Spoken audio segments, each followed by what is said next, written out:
and be in control and be in charge. We do trust you. We enthrone you. We put you on the throne. You're the king of our hearts. And tonight we just celebrate what you're doing in the world and in our country and in our lives. Amen. Hey, God's word is really powerful, and it could be absolutely non-beneficial to study God's word. We can have the smartest, most biblically sound people on the planet who don't do any of it, right? And so I was just thinking about that this week, like if there's anything that I could challenge us over the next few weeks as we go through the Gospel of Mark, it's not just to know more, but to figure out what it looks like for you and I to actually do something about it. And tonight, we're going to have an opportunity to chit-chat a little bit on some ideas about what it looks like for even us as a church to live up to what Jesus is doing in the Gospel of Mark. So, hey, we're going to jump right in. We're in the chapter 3, and we're going to jump in with maybe a couple of stories. So,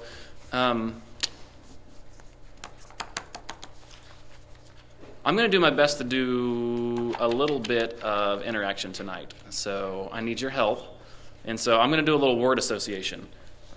When Suzanne and I were working on naming our children, every single name had a name association, almost, right? So when you're trying to name your kid, like, these 60,000 names won't work because they remind me of something else. Like, that reminds me of that one kid, and I hate that guy, right? And there's all these different associations. So I'm going to do a little word association, and I want you to kind of throw out what this word makes you think of, if you've got a short story, or if it's just a word. What does the word liberation mean to you? What does that make you think of? Liberation, go. Freedom. Our War of Independence. War of Independence. Liberation after war. The liberation after war. Yeah. Think of war themes with liberation. Liberation. That's the word for tonight. Liberation. Emotionally liberated.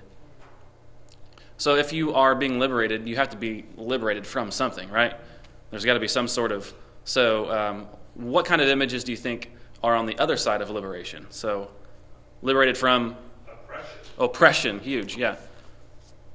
Did you have something back there? Nope. Oppression, liberated from... I think there's all kinds of oppression. Yeah, you got a header there, an umbrella. Because you think about the strict war terms, like when we liberated Kuwait City and all that. Sure. That we can be liberated from spiritual oppression. Right.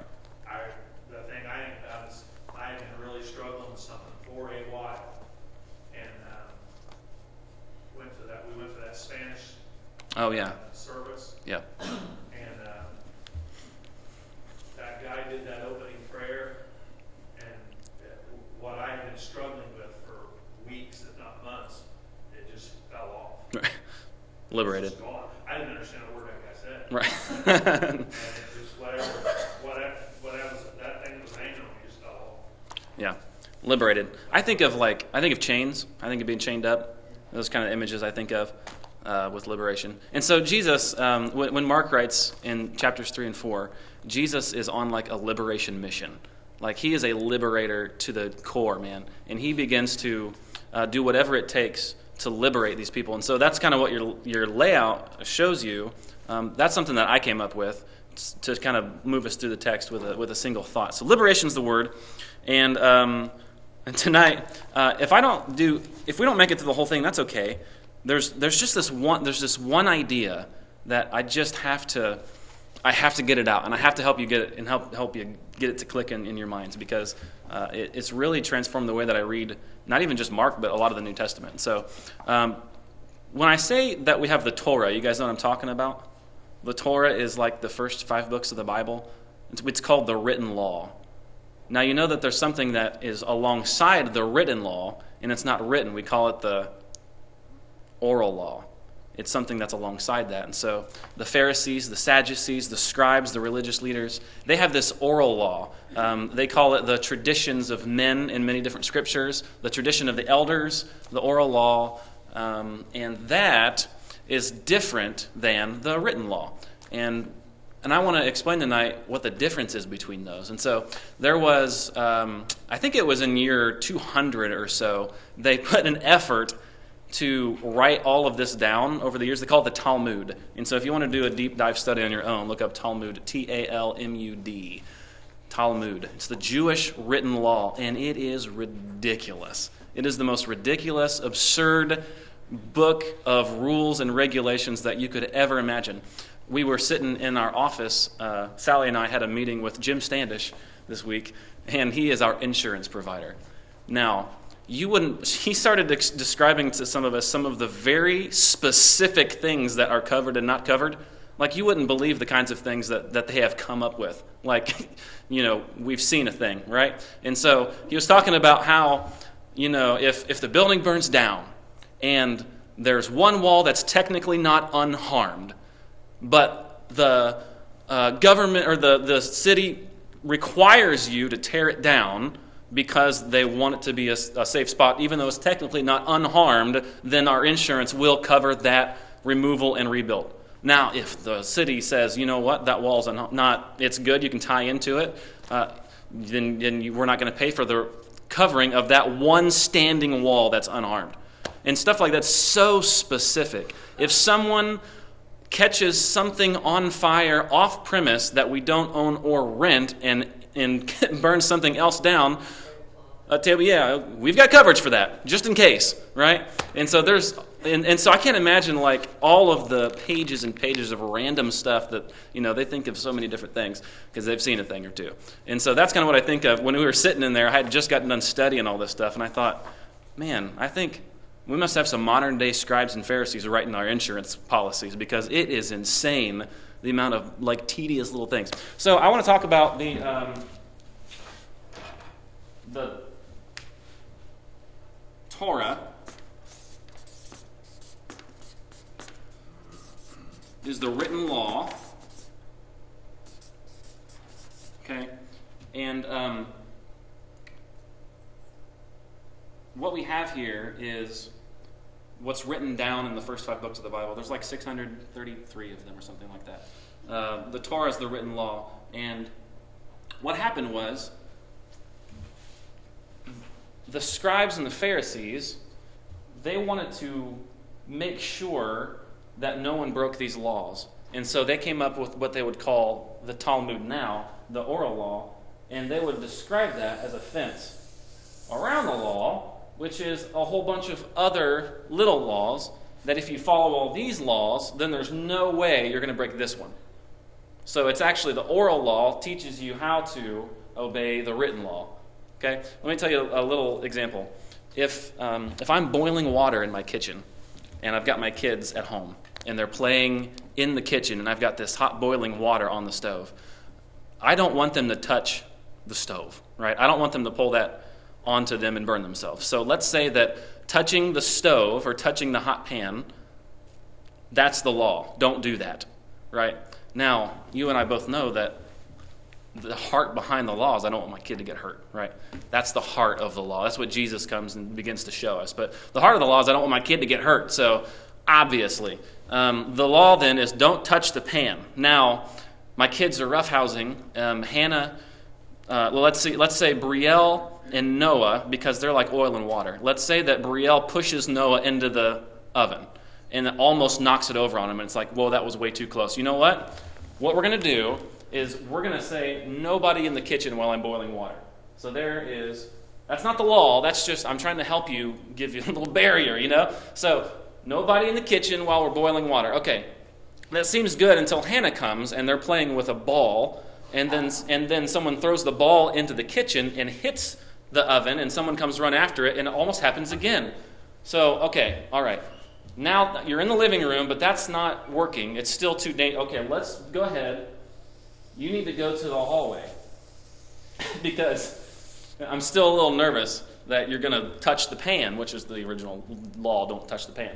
And so they go into the hallway, and sure enough, somehow, some way, they roughhouse themselves. Someone trips and falls and goes all the way through and almost falls back into the kitchen again.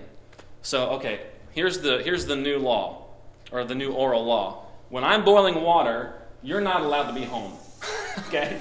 You have to be out of the house because I don't want you to break the law. And so this is what the scribes and the Pharisees began to do. And they kept building more and more fences around this bad boy. And so they have for example, the Sabbath is part of the oral law. that the Sabbath is very simple. It's don't work on the Sabbath and enjoy it as a day of rest, right? It's supposed to be, like I said last week, it's like eating birthday cake. It's a good thing. Like, you're supposed to enjoy it. But there are 1,000+ oral law tradition things around the Sabbath alone. Just the Sabbath. Over 1,000. I'm talking about some ridiculous, crazy stuff. So just crazy amounts of difficulty around the law. And so what we have is this expansion of the oral law, making it really, really difficult, actually impossible for anybody to even obey all these things. And that's just a tiny fragment of what kind of things we're talking about. And so as we jump into Mark chapter 3, this is going to be really important to us. I'm going to read Mark chapter 3, verses 1 to 6. And then I'm going to talk about that crazy circle thing on the back of your page. And then I'm going to read it again and see if it changes things a little bit. Mark chapter 3, here we go. Again, that's Jesus, he entered the synagogue, and a man was there with a withered hand. And they watched Jesus to see whether he would heal him on the Sabbath, so that they might accuse him. And he said to the man with the withered hand, "Come here." He said to them, "Is it lawful on the Sabbath to do good or to do harm, to save life or to kill?" But they were silent, and he looked around at them with anger and grieved at their hardness of heart, and said to the man, "Stretch out your hand." So he stretched it out, and his hand was restored. Amazing. The Pharisees went out and immediately held counsel with the Herodians against him, how to destroy him. So what's going on? Have you ever wondered why they hate Jesus so much? Like, you kind of understand it a little bit, but it's like, do we really need to kill him? Like, it's a little bit intense, don't you think? And so that brings me to the back side of your piece of paper. Now, I printed that out for you because I know there's no way you can read this, right? Not a chance. And so I just went ahead and put it on your back side of your thing there. Here's what we got going on here. As I continued to study, I noticed and I read some different commentaries that talked about a purity code and a debt code, and there's some other systems put into place. And so I was really intrigued with this purity code thing. And this is what we might call a purity map. And I couldn't find someone that had already drawn this, and so I had to conceptualize it myself. It's a lot of content that I want to show you in a short amount of time and not make you all fall asleep. So I thought, let's draw some pictures, right? So what we have here is 3 different categories of the purity code. We've got places, we've got people, and we've got time. And there are different levels of what is more pure than another thing. And so what you see on your page is the easiest one for me to recognize is the people one.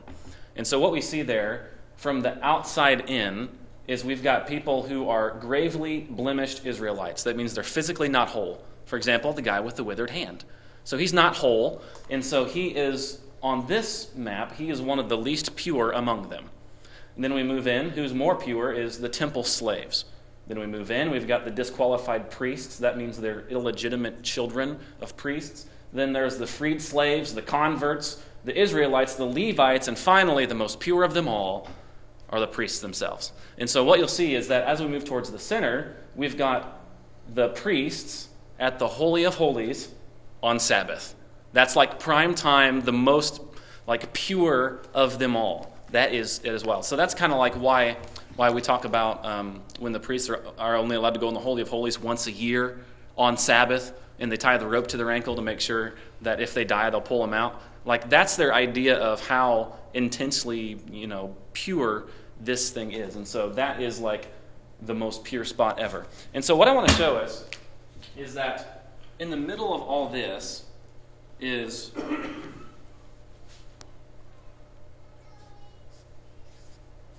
the Torah.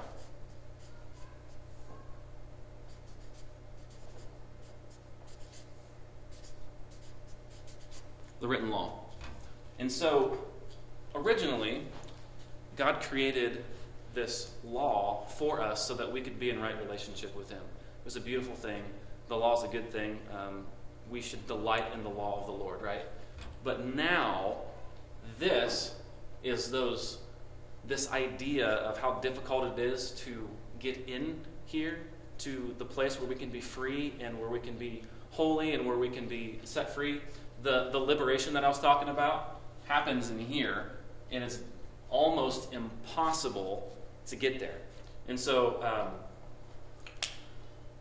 let's say the guy with the withered hand comes along, and he wants to go and worship. He is not allowed because they are very afraid of the margins. So the margins, I'm talking about these edges here. So in this time, there is a place for everything and a place for everyone. Anyone outside their place freaks them out. And so we've got the guy with the withered hand that lives in this area right here. So there's him. He's stuck here. Now, if he crosses over into here, and dare he cross all the way up into here, and get close to, oh my goodness, he's getting close. Okay, there we go. He's getting close to these Levites here. These Levites are like, you are back off, because if he gets touched by this guy, the Levite gets infected, right? And so he's not pure anymore, and that puts him in a different purity status. This is insane. This is crazy. But this is all, the reason I want to bring this up is because this is all, they just all understood this. It was just second nature to them. This is just the way they thought and the way they did things. And so it was everybody has a place, and they have to stay in their lane, right? They've got to stay where they're supposed to be. You're not allowed to mix anywhere else. Now, the scribes and the Pharisees and the Sadducees would fight to be gatekeepers for certain.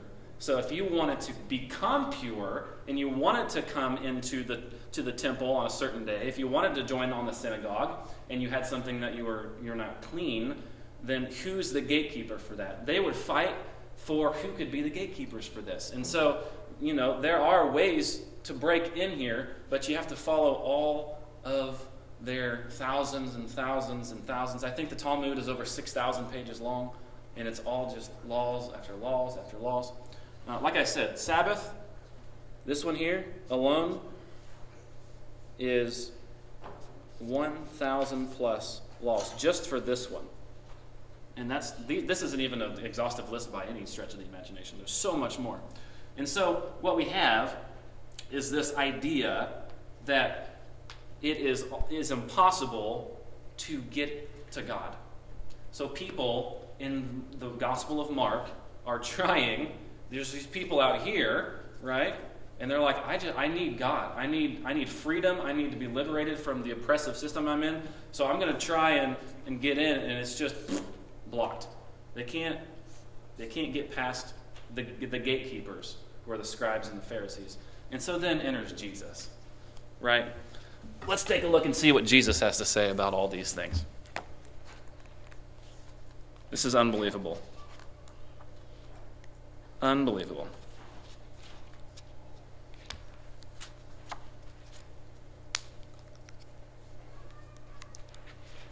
I hear my children.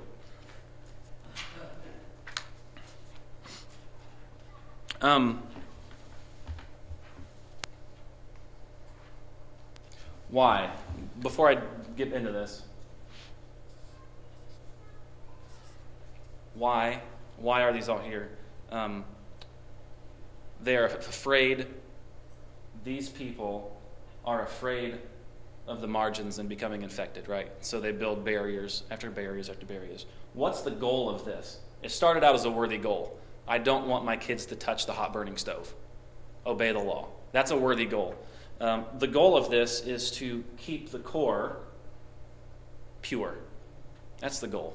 And so it started off kind of as a worthy goal, got a little out of hand, and now there are people who are hopeless, who have no way in because of all of the laws. Now, in a lot of cases, I didn't make these so they actually all line up where they're supposed to be working together. This is more of an illustration. But in a lot of cases, they actually would intermingle. And so if you are married to somebody who's a temple slave, or, they kind of all intermingle and put you in different weird purity categories. Just strange stuff. So what's Jesus have to say about all this? All right. So, I'm going to read this again, and I'm going to comment on it a little bit. Chapter 3, verse 1. Again, Jesus entered the synagogue. My kids.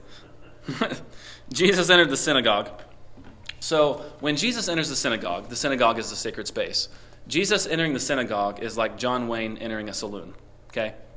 Something's about to happen. Because Jesus is entering the sacred place. Okay? And it's the sacred time. So, just think of John Wayne getting into a saloon, busting the doors open. It's like, oh, Jesus is here. Something's about to... All right, and so there was a man there with a withered hand. Now, wait a minute. The man with the withered hand, he's not supposed to be in the synagogue. Let's say this is the synagogue. He's not supposed to be there. So the man with the withered hand somehow finds his way into here. Okay, that's the man with the withered hand. Withered hand means dried up, hardened. And so we're going to see Jesus using a hardened hand to reveal hardened hearts here in a second. So the man with the withered hand somehow got here. Interesting. And they watched Jesus to see whether he would heal him on the Sabbath. So they were watching him. So maybe, just maybe, the man with the withered hand has been brought in here as a plant because they're trying to trap Jesus, right? So they watched Jesus to see whether they would heal him on the Sabbath or not. The Sabbath, 1,000 laws. This is kind of their big daddy purity law thing. Like the Sabbath is a big deal to them. And so they watched to see if they're going to heal him on the Sabbath so that they might accuse him. And so he said to the man with the withered hand, Jesus is in here. Jesus is cool to be in here. He's a Jew. He's clean. He's good to go. The man with the withered hand, not supposed to be. Jesus said, hey, come here into the center. So Jesus brings him front and center. And imagine everybody is looking at the man with the withered hand. Why is the man with the withered hand, why is that a big deal? You think it's just the withered hand, what's the big deal? Well, then you had a public hand and you had a private hand back in the day, right? And so your public hand was your right hand. That's when you did handshakes. That's where you give high fives. I don't know if they did high fives back then or not, but that's when you do that. And your private hand is what you'd use to clean yourself after you use the restroom, all those kinds of things. And so if you reached with your private hand in to get food at the table fellowship, that would be an extreme, like, whoa, that is, what are you doing? Get that guy out of here. Because that represents the unclean hand. So this guy only has one working hand, which means he uses the same hand to clean himself after he uses the restroom, to shake other people's hands, to eat food with. You see what I'm saying? So this guy actually does have an issue where he's not supposed to be in here with people. He's supposed to be back here with his other uncleanlies, right? The unclean of them. So he's supposed to be back here and with the gravely unblemished Israelites out here near the edge, not infecting the core. So Jesus pulls him front and center, of course, and he says, come here. And then he says this. He says, is it lawful on the Sabbath to do good or to do harm? Jesus, remember, he's right in the center and everybody's watching. Is it lawful on the Sabbath to do good or do harm, to save life or to kill?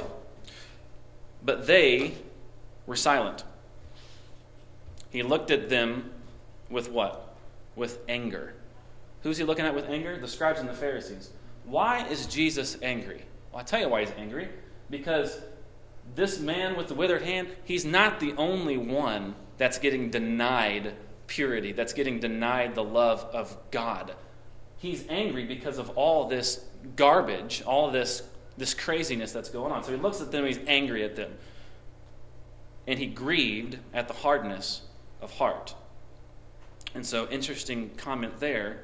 Is it okay to be angry with this kind of stuff? Yes. But Jesus has anger and compassion at the same time. Amazing. And so, if we ever have anger, if you guys ever have anger, where is the compassion to balance that out? Because if there isn't any, then we're in trouble. Jesus had, he had anger and he grieved at the hardness of heart. And he said to the man, he said, stretch out your hand. So he stretched it out and his hand was restored. Now that's a cool healing story, right? But more than the healing, what's more important to this guy than the healing is that all of a sudden, instead of having to live out here, He just got expedited through all of these barriers, and now he is clean and pure, and he's got a clean hand, and he's got his unclean hand. So he is now able to live in a community with these people. And so, yes, he was healed. I'm sure he was excited about that. But more than that, he just got a trip straight through all of these barriers, and now he is able. You see the imagery here that I'm trying to point out? And so he made it all the way through, and Jesus did it on the Sabbath. And so, of course, they were upset about this because of their laws. And so surely he's not supposed to do that. The people that probably brought him in to cause trouble are now stuck with him. You bet. Yeah, and they're the ones that likely grabbed a hold of him and brought him in, for sure. And like being able to throw him right back out. Absolutely. Yeah, but now he's got a clean hand. What are they going to do with him? So once again, Jesus proves that he can actually purify, that he over and over again. You ever think about how many fights there were that aren't in the Bible, like between Pharisees and Sadducees? They were all the time. About how this was being handled. Yeah, absolutely. Because now we don't give sometimes we don't give the Pharisees and the scribes enough credit because, for example, the Pharisees, what they wanted to do was make all this more accessible than the other two religious sects. Their whole goal was to actually make it more accessible. And so it's interesting to go back and look. They are fighting to be gatekeepers is the best way I could look at it, to be in control. It's all political too. It had to be a Oh yeah. behind the scenes. I just think of John Wayne in a saloon. Just Hannah, what are you doing? No, you're not playing. Oh, okay. Oh yeah, right up there in the front row. Mommy told me to be in the house. Perfect. And so his hand was restored, and the Pharisees went out immediately to held counsel with the Herodians against him, how to destroy him. Very interesting. So what I want us to see as we continue to read through the Gospel of Mark and a lot of the New Testament is that Jesus continues to point back to this. What's the heart of the law? I don't want my kid to get burnt. Touching the stove is the law. What's the heart of the law? You know, we've got thou shalt not murder, right? But what's Jesus say? There's hatred in your heart. Don't commit adultery, right? Adultery. Jesus says, no lust in the heart. And so over and over again, Jesus points to the heart of the law.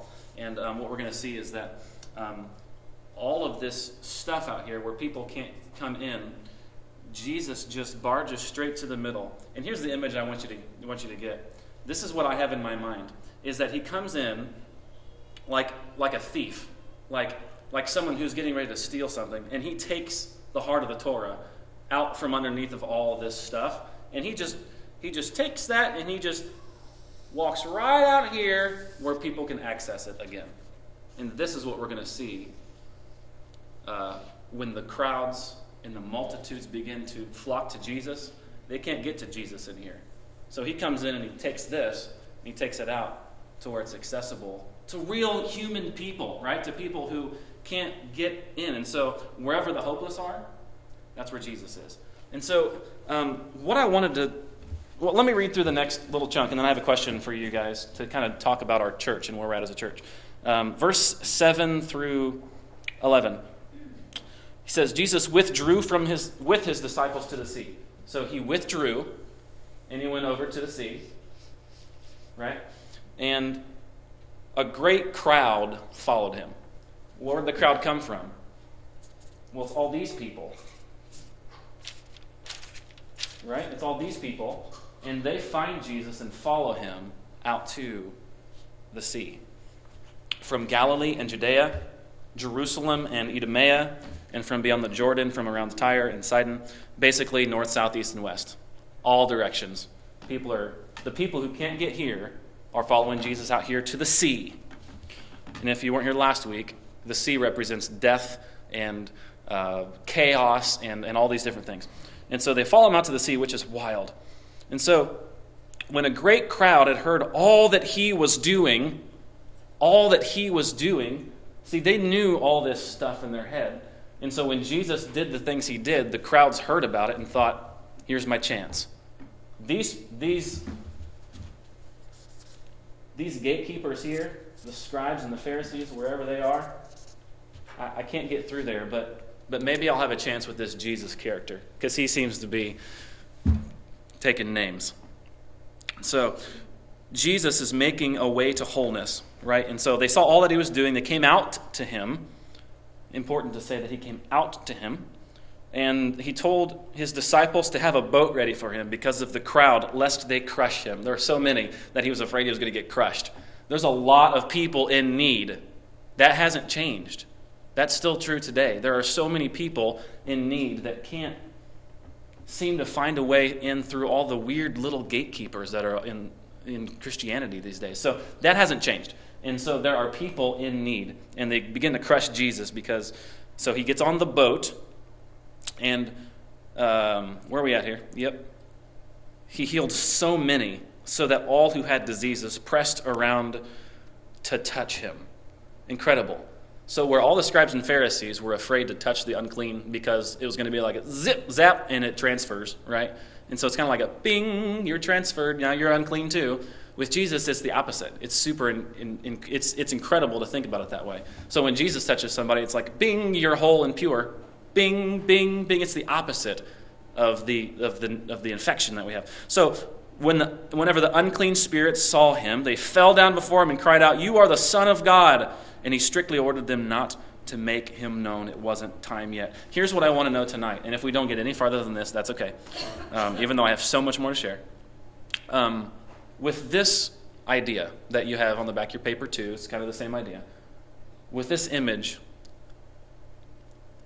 how should this affect the way we do ministry in our personal lives and as a church?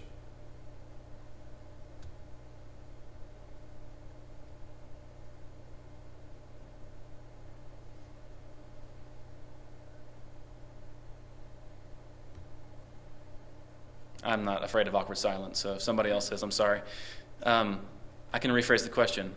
What kinds of things should we be doing in light of what Jesus does here? I think that's harder with the first question. Is it? Yeah, because I think the first thing is we shouldn't consider ourselves, and we do sometimes, we should consider ourselves better than anyone else because we happen to have met Jesus. Or the gatekeepers, yeah. And so I don't think we should ever consider, I don't care who it is. I mean, mass murderer, child molester, drug addict, murderer. The honest truth is, at the end of the deal, that doesn't make us competitive. Right. And we should more importantly, we shouldn't be a stumbling block to those people accessing Christ. That's right. Now, what should we be doing, like an actual to-do list? I think that's way harder. That is a hard thing, yeah.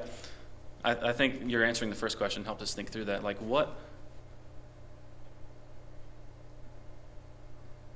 And shouldn't be a stumbling block for them to access it. If Jesus took it from the heart out to those people, I thought that's probably what we should do as well. Not just but also bringing it to them.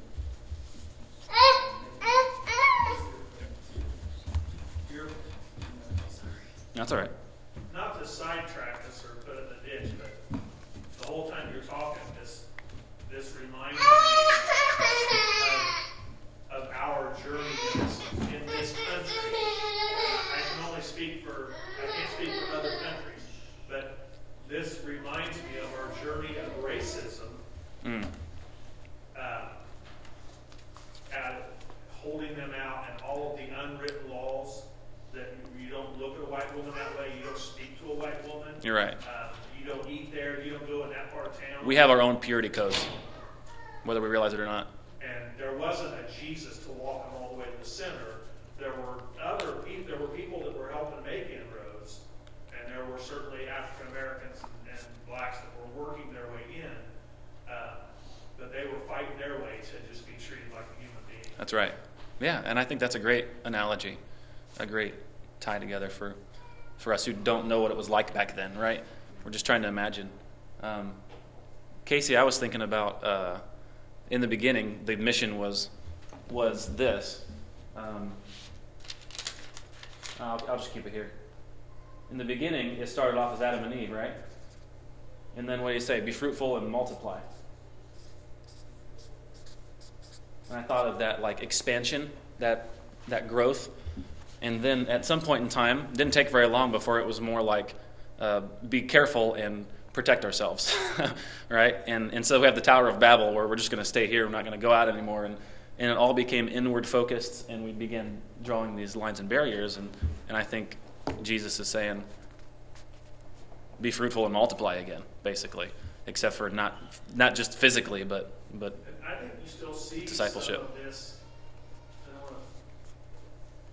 want to intentionally offend anybody. It seems to be really good at that, but I think certain faiths are still doing this. Yeah, for sure. And I mean, there's some obvious ones, and there's some that's not so obvious. Yeah, I agree.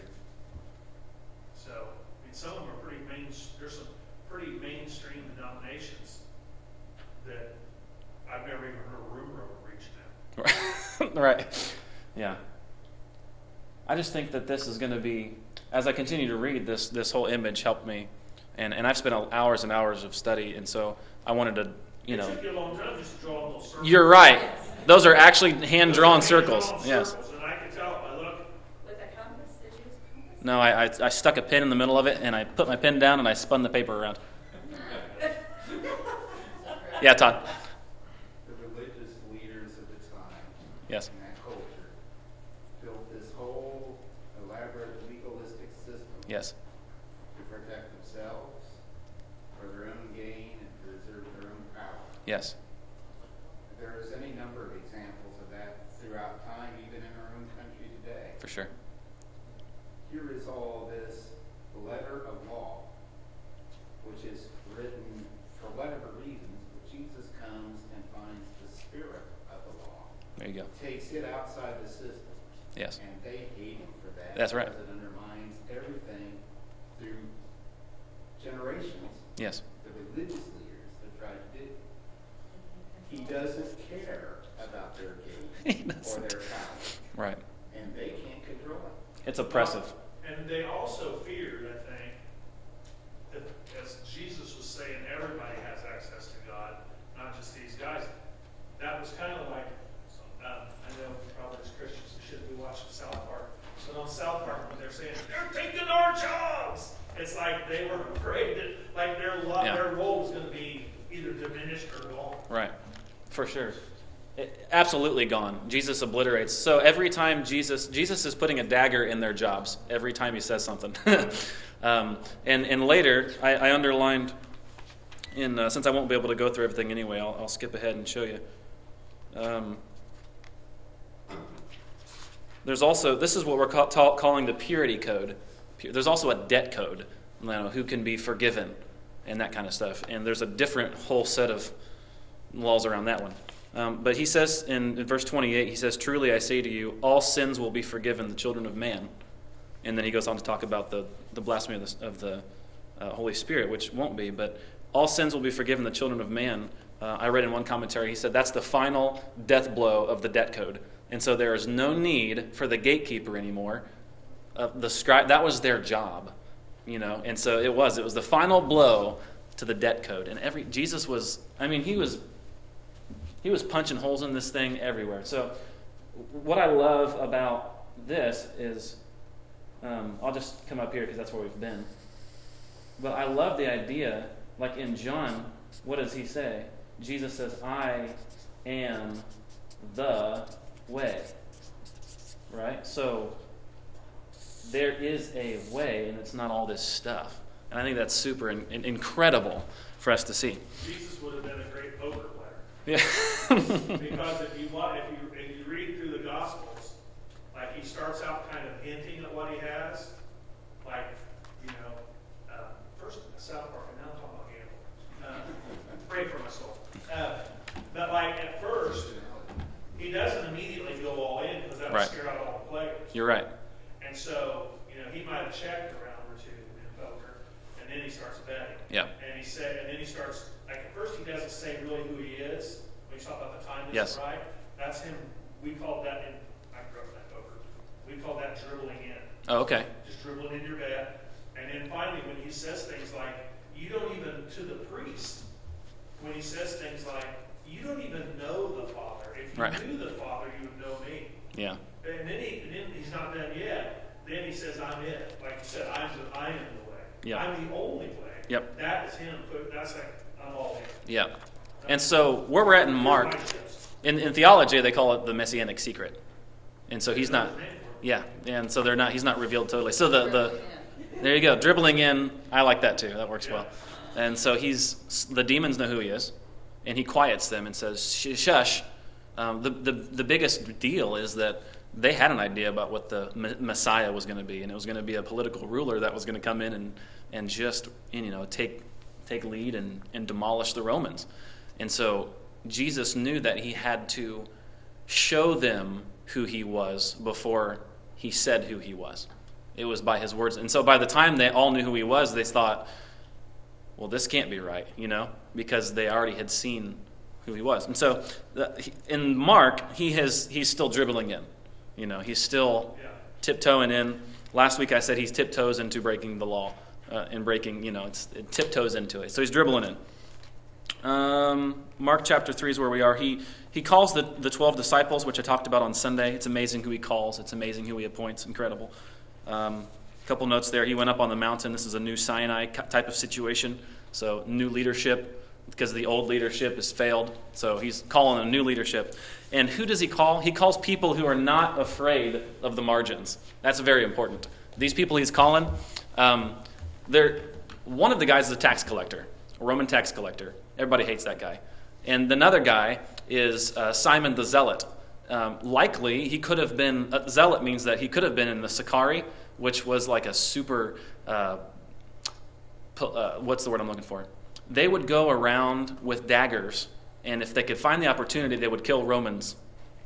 Like they were serious about, they were zealous, And so it's likely that this Simon guy, Simon the Zealot, had a dagger and would have likely, if he had the opportunity, would have go ahead and taken Matthew the tax collector, Levi the tax collector, out when he had a chance. And so Jesus calls both of them to be on the same team. Incredible. And with every person there is so much. So they're not afraid of the margins. He calls these people, incredible who he calls. And there's only one qualified, and that's Judas, remember? He's the only one that's actually qualified on paper to do it. Then he went home, and the crowd gathered again. Crowd keeps gathering around him. I'm on verse 20 now. And he went with his family heard it. They went to seize him, for they were saying he's out of his mind. So his family knows he's going to get himself killed. His family is getting it. They're trying to preserve their family name. It's an honor culture, so they're preserving their reputation. So he's accused by their family, and then in a couple of minutes, he's accused by the scribes. The scribes who came down from Jerusalem. I like that, because if we imagine that this is a high point, because the temple was actually on the high point, the scribes, they come down from Jerusalem out to here where the peasants are. That's kind of what I'm thinking. They came down from Jerusalem, and they were saying, he's possessed by Beelzebub, the prince of the demons. He casts out demons, and he called to him and said to them in parables, how can Satan cast out Satan? If a kingdom is divided against itself, that kingdom cannot stand. And this is a political move. They've done this before. If they call him the Satan, Beelzebub, then politically they're pitting everybody against Jesus, and they're starting to rise a revolt against him. So, house divided itself cannot stand. Satan cannot rise up against himself. But no one can enter a strong man's house and plunder his goods unless he first binds the strong man, and then he may indeed plunder his house. Jesus compares himself right here to a thief and a criminal, and I love it so much.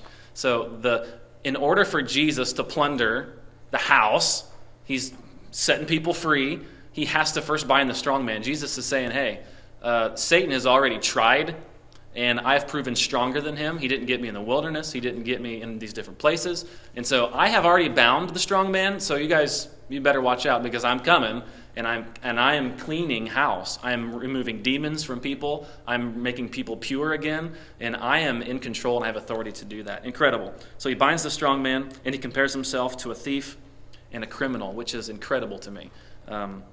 It's incredible to me because later, after the parable of the sower, You guys have heard that before. He cast. That's here coming up. It's the one big teaching in Mark. Here comes Noah again. Here he comes. Hey, buddy.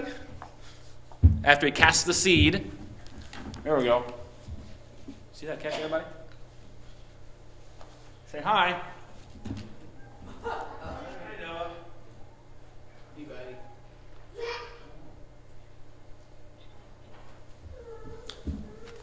Oh, he's tired.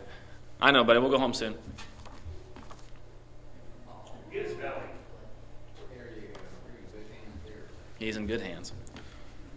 And so we have, when the seed is sown, some fall along the path, and the birds come and devour it. That's one of the things. The birds, then later in the description of what it actually means, is Satan coming to snatch the seed. And so that's important to remember, because the next parable, he says, the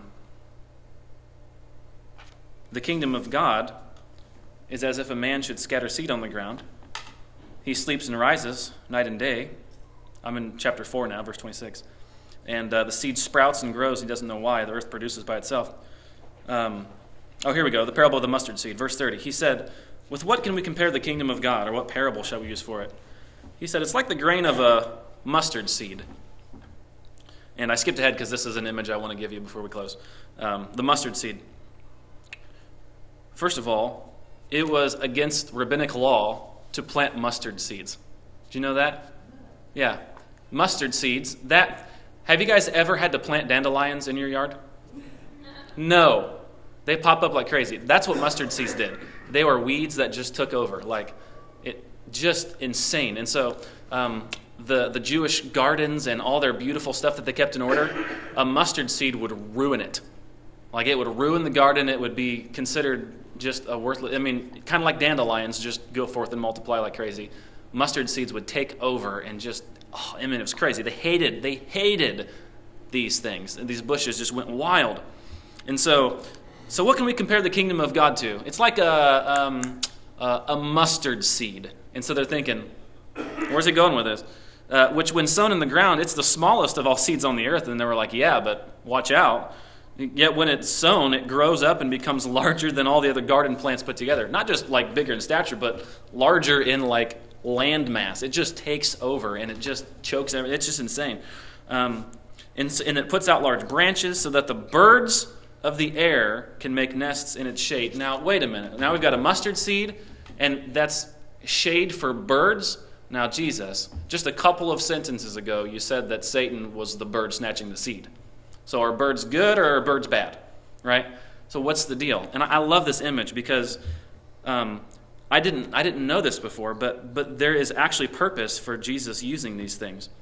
So the mustard seed is like the kingdom because it attracts the riffraff, right? The people that are out here. So literally it's saying, yes, the people on the edges, the people who have no hope, the people who are unclean, the birds are coming and resting in the shade of the kingdom. How cool is that? And so these mustard seed kingdom thing is an incredible image of what the kingdom of God does even now, begins to grow and thrive. And it may not be a huge, beautiful thing, but it's kind of an interconnected web of just like a weed just takes over. And so Jesus compares himself to a thief and a robber, right? And then he compares the kingdom to a weed that shelters the riffraff birds that nobody wants. That is the kingdom. Oh, there you go. Yeah. And so Mark shows us that Jesus is in this thing to shake it up. He shows us that he's punching holes in the system, and he comes in to tear it apart from the inside out. I imagine him coming in, taking the heart of the law back, and saying, I'm going to take this with me because you guys are not doing well with it. And I just have this image, and it's incredible to have that image when you read through any of the New Testament, because it's like, oh, that's why they're all so mad at Jesus, because they're taking his jobs, it's incredible how that image helps do that. And the image of the mustard seed is incredible. I had this quote in here: mustard plants would upset the order and the beauty of the gardens and fields of their day. It would upset the order and the beauty of all of the things that they've set up and kept trimmed up and nice, right? And it would even attract the birds. And so, if Jesus' proclamation, which is what he's doing, if it took root, like a mustard seed, it stood in danger of subverting the existing kingdom visions and power structures in Israel. Though the dominion of the kingdom appeared small like a seed during Jesus' ministry, it would inexorably grow into something large and firmly rooted, which some would find shelter in, and others would find obnoxious and try to root out. Quote from the commentary I was reading. Incredible imagery that we have that I didn't know before, and that helps me see a little more clearly. And then just to point us towards next week, you guys have heard Jesus when he's on the boat and the storm comes raging in, and what's Jesus doing? He's asleep on the boat.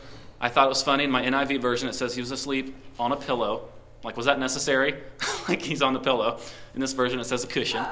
Like, what kind of pillows did they have? I don't know. Yeah. He hadn't dozed off doing some task. No, he was on a. There you go. There's a good reason to have a pillow. He was purposely resting. He wasn't into the net and just tipped over. Yeah, no. He was doing it on purpose for sure. And so, what we'll see is there are actually 6 trips on the sea in the Gospel of Mark.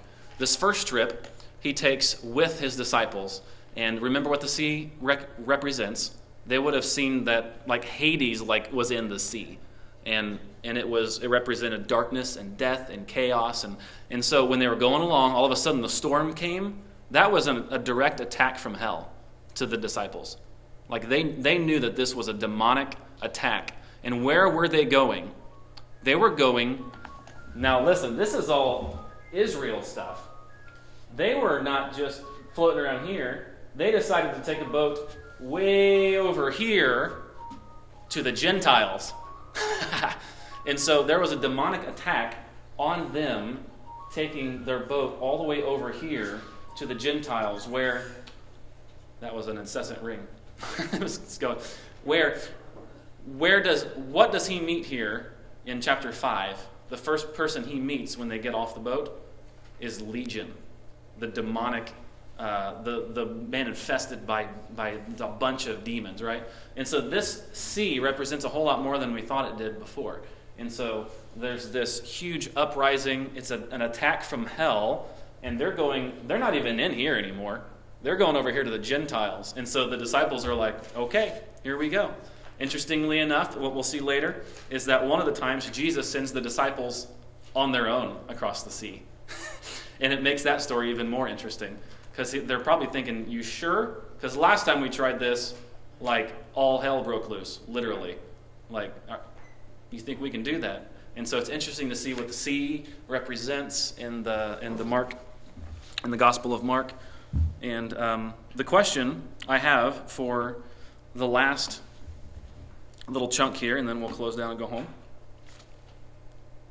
because it is 7:35. This is kind of a test. We found out that the demons listen to Jesus. We found out that the wind listens to Jesus, and the waves listen to Jesus. But will the disciples listen to Jesus? That's the question. And we see over and over again where they really don't get it right until he's gone. And then that's when they get it. Incredible. So my question is, will you listen to Jesus? Are you listening? Are you paying attention to the things that Jesus is saying and leading? Because, man, he wants liberation. Jesus liberates the snot out of everything he touches, right? Liberation, freedom from chains, freedom from bondage, freedom, liberation. And honestly, that's what I want in my personal life, from some things that I'm still praying for, and I'm sure you guys are praying for some liberation in places. I want that for you, too. And I want that for us as a church. I want us to be liberated. I want us to be so free and I don't want us to be afraid of all this stuff in the sea that's in the journey that represents all hell breaking loose in our lives. Yeah, Todd. Another synonym for liberation comes to mind. Yes. Joy. Yeah, you're right. You're right. Yeah, I like that. So, any final words before I close down and we get out of here? I'd like for us as a church to be a church filled with people who do what Casey said and take the heart of the gospel with us out and meet people. Don't try to make people meet us here, but meet them out here where they are. That's my challenge for the night, for this week, Don't be afraid to talk about this stuff when you're not in here. Like, it's easy to talk about church stuff when you're in church, but when do you talk? Do you talk about Jesus when you're, Eric, when you're buying people coffee at Speedway, Do you talk about what's going on in your, hey, I just went to a Bible study last night, just random little things like that open doors of communication. And not to try to live two different lives, but to bring the liberation story and gospel that we have out to the people who need it the most. That's what I want us to do as a church. And I want that image to go. That's what Jesus did. And if you ever see any of this stuff happening, I want you to help me punch holes in it as quickly as possible. Because Jesus is the way. Any other comments, prayer requests before we close down?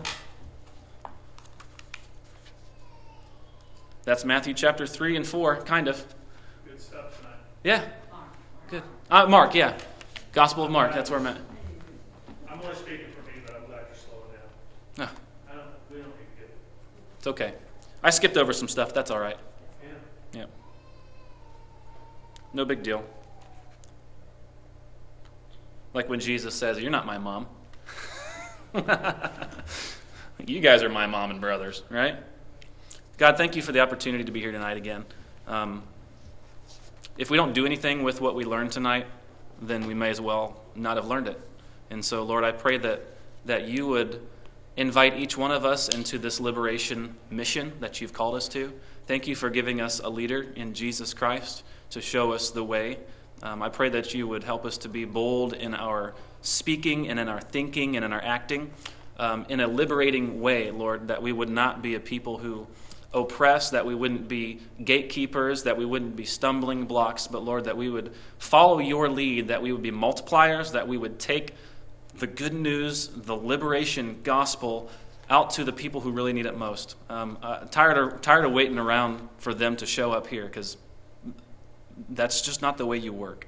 And so, Lord, send us. We want to be a people on the move, and we want to be a church that's known for going out and bringing hope into the community, into the world around us. We thank you for this opportunity, and we love you dearly. Amen.